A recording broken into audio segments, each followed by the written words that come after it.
get started with a 540 kick. Okay, now my kicking leg is going to be my right leg, so I'm going to place that leg in the front.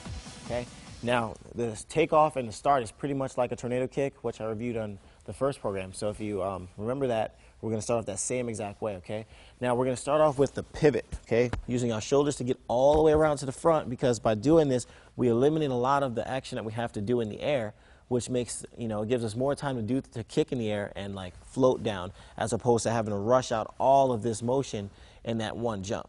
Okay, making sure that foot is pivoted all the way to the front so that your hips are around. Okay, from here we take our left knee and pull it up. Okay, remember I'm kicking with the right leg. Okay, now on a 540 kick, a lot of things happen here. What's the most important thing, or what everyone looks for in a 540, is the crossing over action of the kick. So from here, when I take off with my right leg, it's going to kick over my left leg. Okay, so I'm actually going to, let me show you what happens on the ground here. When the left knee comes up, the right leg chambers and kicks over, and your legs actually cross like this in the air. Okay, so this would be my kicking leg. And the reason that this happens is because now we want to land on that kicking leg, so we want to land on that right leg. So by creating this cross action here, it allows me to be able to land on this leg without this leg getting in the way, or me having to do a lot of work and trying to pull this leg out of the way, or holding it up a lot longer than I would need to. Okay, so all that really happens is when that knee comes up, that right leg kicks over, I create this cross, okay, and I use my shoulders. That enables this side of my body basically to get to that ground faster, so that this doesn't get uncomfortable, because a lot of people tend to drop this leg out. Okay, so we want to try and just stop all those bad habits right away.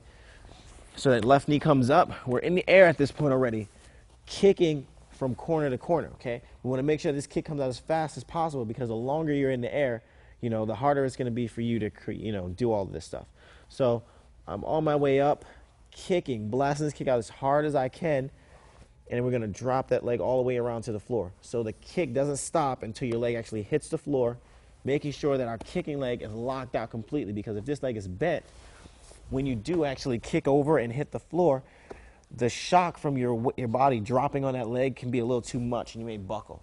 Okay, so you got to make sure that that leg is locked out completely, pointing your toes and using a round kick. Okay, well, you can do this kick with a crescent, but when you do a round kick, one, it helps, when we transcend from 540 to 540 hook or things like that, and also it's a lot cleaner to do a round kick than a crescent kick, and the hip motion is so natural in a round kick. Whereas on a crescent kick, the motion's kind of big. It's really round. Okay? So then when you look at the finishing position there, that's not where I want to be when I 540. Okay? So by using a round kick, the hip turns all the way over, boom, goes right into the ground, kind of smooth. Okay, another thing to remember is that a 540 really doesn't have as much to do with that cross action and landing on one foot as it does the rotation. Okay, for it to be a 540 kick, we have to complete 540 degrees in the air. Okay, a lot of people don't do that, so you want to make sure that you're looking out for that. Okay, a lot of people just really focus on getting over to that foot, which, that's great. Okay, the average person wouldn't be able to tell you the difference. Okay, but when you actually do a 540 rotation, your actual landing would be all the way around to the front, and you'd be landing in this position here with your knee up, your left knee that came up in the beginning. Okay, and your kicking leg on the ground.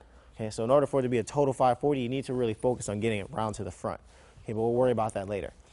The most important part really is going to be getting over to that foot, because as long as you're doing that, you're really creating that illusion of the 540, whether you're making that rotation or not.